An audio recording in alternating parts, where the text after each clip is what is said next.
This is him going to the officials at the end.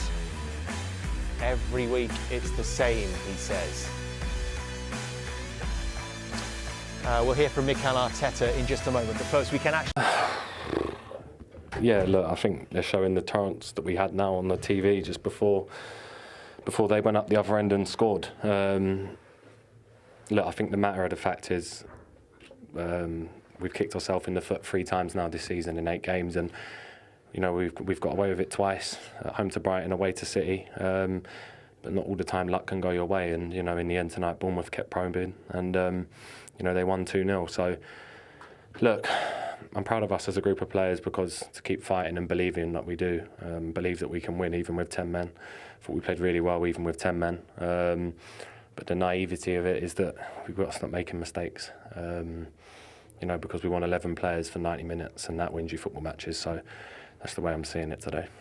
Yeah, you mentioned the red card, of course, and during the season you faced this problem other times. Of course, we can't expect Arsenal to always get a point every time you get a player sent off, but what do you think you couldn't replicate tonight that you could do on the previous 2 occasions?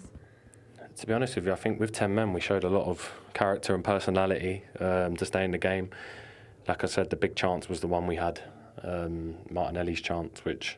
Listen, the keeper's made a great save. He's read Martinelli's shot, and they go up the other end, and I think they get a corner from that a minute later, and you know a routine that usually we're so strong at has done us. So look, I think there's no regrets tonight other than the fact that we can't keep making silly mistakes, especially if you want to compete and be at the top at the end of the season. You know you need your best players on the pitch at all times, and it then gives the other players a mountain to climb as well when you're down to 10 men. But look, the belief in a group of these players is still so high.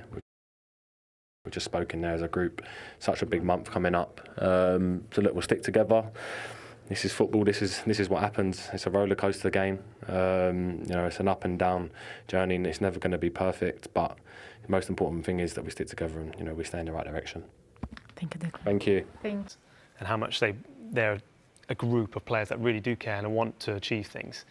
And I think it's refreshing to see that, yes, they're going to be disappointed, of course they are, but like Declan is... For me, he's grown into the stature at Arsenal where they want to see him being the captain and the leader, and you could just see that in his interview there. You can see how disappointed he is, clearly. But look, it's one of those where it's really fascinating to see, and it's you know, give credit to him to coming out and actually being speaking. Do you see that, Jamie, as a positive rather than finger pointing at anybody else? To actually, as I said, take ownership of a mistake. Because I think we have managers sometimes they come out and they insult football fans, football people's intelligence by saying things that aren't the actual facts. If you go through it, this is my opinion, Declan Rice, when you've been booked, you don't get involved. Trossard, you've been booked, you commit another foul, it's a red card. Today, that's a red card. So you can't keep making these mistakes. And I don't think it's all right to come out and say, well, we're being, you know, everyone's against us. No, they're not. Stop making individual mistakes. If you've got 10 men, don't kick the ball away. If you've been booked, don't kick the ball away. All these factors make the difference. I thought it was a refreshing interview.